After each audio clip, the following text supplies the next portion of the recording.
I know for sure you guys could see me like this, for sure. Welcome back to the channel. Today I want to talk about this whole thing about locking in. I see it all the time. Guys and women too are always talking about, oh, I need to lock in, I need to lock in. They quote unquote lock in for 2 weeks and they talk about needing to get locked in again. I promise you guys, this is not productive at all. Taking one step forward, taking one step back. There's a lot of people I see in the self-development space, and I could tell just by their mindset and the way that they go about things that we're all young, like young 20s and stuff, but a few of them I could tell by the time they get older, it's not going to be looking too pretty because their mindset isn't where it needs to be to truly pursue excellence and to truly pursue this thing we call self-development, right? Developing the mind, developing the body, developing the business, the career, personal development. A lot of people always talking about needing to lock in every 2 to 3 weeks. For me personally, I work with people that kind of have that mindset, but in terms of my close circle and stuff, people can't be around me like that who talk about needing to lock in every few weeks. I'm quote unquote locked in every day because I'm just Randall Branch, a locked in person. And whoever you are, whatever your name is, you just need to be a locked in person. Do not be telling your friends and family every 2 or 3 weeks, every 2 to 3 months, hey, I need to lock in, I need to relock in. If you continuously are in a habitual habit, right? A habitual habit where you need to get relocked in. Oh, I need to get relocked in. Something isn't right. Your structure is not right. Your structure is not right. It's not normal to continuously need to get locked in, but we normalize it. We normalize it. We go off our diet for a few weeks. We say we need to get relocked in. We give back into lust. We say we need to get relocked in. We scroll too much on our phone instead of going to sleep. We say we need to get relocked in. These are the main things that I'm noticing when I talk to people. The main things people struggle with. But instead, you could build a structure to where you just stay locked in. And that's what I talk about, just building structures so that you stay locked in. When you continuously are getting unlocked in and having to lock back in, you're not really moving anywhere. We could take a 6 month period, right? You were locked in for a month and then you weren't locked in for 2 weeks. And then you locked in for 3 weeks and then you weren't locked in for 5 days. You start adding things up. Next thing you know, you're locked in for 3.5 months and unlocked in for 2.5 months. You didn't get much done. But imagine if for those 6 months you were just locked in. And I hate that term, but I'm using it just to say locked in, like you just made the mindset shift to like, okay, this is who I am. And these are the habits that I'll do daily, right? Not negotiating with myself. I'm not going back and forth between the weaker identity of myself and the better identity of myself, right? The one that I actually want to be in alignment with, the best version of myself. I'm just staying within the best version of myself, not continuously flip-flopping back and forth between a weak version of myself and a good version of myself, because that doesn't really get you far. And that's why a lot of people feel like they're working so hard, but they're not really going anywhere.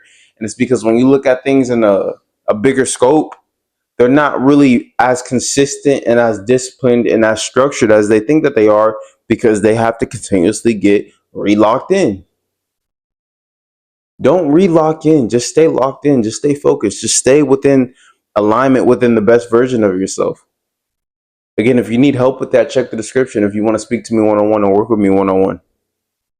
But this is the mindset that we have to have. You could get more done when you just stay locked in, when you just stay in alignment within the best version of yourself.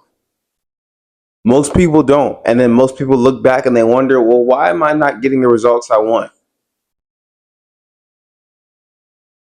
You see it a lot with diet. People will have a diet. They'll eat good Monday through Friday, and then Saturday and Sunday they'll go off their plan. But then when they look back on the week, they want results as if they've been locked in for the whole 7 days. But those 2 days, they count. As a matter of fact, they count so much that the fact that you OD'd on those 2 days, I don't like saying undid, but if the scales were being weighed, you overweighed on the Saturday and Sunday than on the Monday through Friday. So you're damn near in the red because of what you did on those 2 days.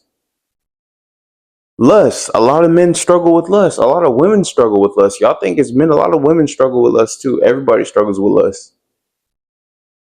Oh well, I was abstaining. I was doing this. I was doing that for this amount of time. But then you gave back into it. You gave back into the weaker version of yourself. Now you're looking to get relocked in. You're losing momentum. And then you look back and you've been in this cycle for 3, 6 months, 9 months.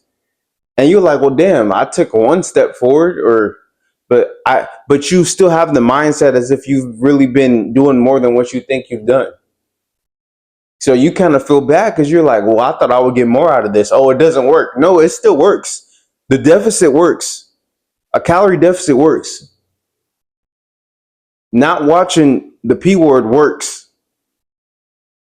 These things work, but you're not consistent with them. And you keep breaking your momentum every time you want to relock in. So now you think something's wrong with the system. No, something's wrong with your system. Something's wrong with your structure.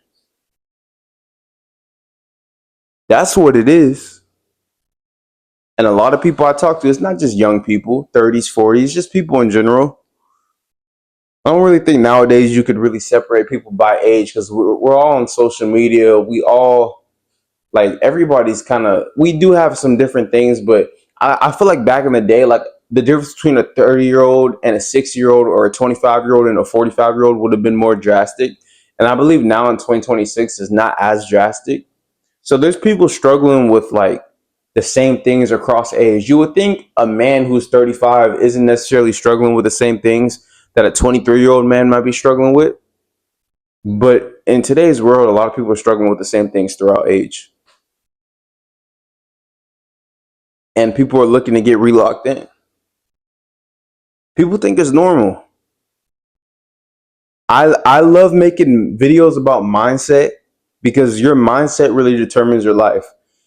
Get rid of the mindset of allowing yourself to ever waver between being the best version of yourself and a weak version of yourself. That weak version of yourself just has to go. You have to always be in alignment with the best version of yourself. And you have to understand that there will be friction on your road to staying in alignment with the best version of yourself. I didn't get to where I am right now in just one swoop. It took me struggling with the weaker version of myself for a little bit. So I get it. But you have to get there. You can't just be going back and forth. Because like I mentioned in this video, when you go back and forth between the weaker version of yourself and the best version of yourself, because you're putting in effort, it's going to be more mentally taxing than somebody who just stays within the weaker version of themselves and get those results because at least they're not putting in effort. And the great example is two people who don't like their bodies, but one of them goes to the gym and doesn't use the gym correctly, which I talk about a lot on this channel. And the other one doesn't go to the gym, but also doesn't like their body. The person who's going to the gym, who's actually putting in effort, they feel that shit way more because they're like, well, damn, I'm not seeing what I want. And that's a great analogy because it's the same thing when you're looking to self-develop and you're going back and forth. You're actually putting in effort, but you're not really getting it. You're not really in true alignment fully daily versus the person who's just moving like an NPC. Y'all both getting similar results, but you're like, well, damn, I'm putting in effort. This motherfucker's not even putting in effort. That's the switch that you have to take, is completely removing the weaker version of yourself, completely removing the option to ever get unlocked in. If that makes sense. You guys let me know if that makes sense. I work on explaining things. I hope I explain things in a way that's super palatable for you guys so that you guys understand. But to me, that analogy makes perfect sense, right? But yeah, that's the video for today. Stay locked in. Don't relock in. Don't associate yourself with people that need to relock in either, because your environment is extremely important. And if you need help, if you want to speak to me one-on-one, or you're interested in any of my services, or if you want to check me out on other social media accounts, my links will be in the description. Again, I talk about mind, body, and creative life. I'm going to drop a video pretty soon talking about the creative life. Maybe tomorrow I'll read my video because there's another topic I want to talk about. So I'll talk about a few things, but it's all about self-development in a very authentic way. This is Randall Brands checking out. I'll see you guys tomorrow.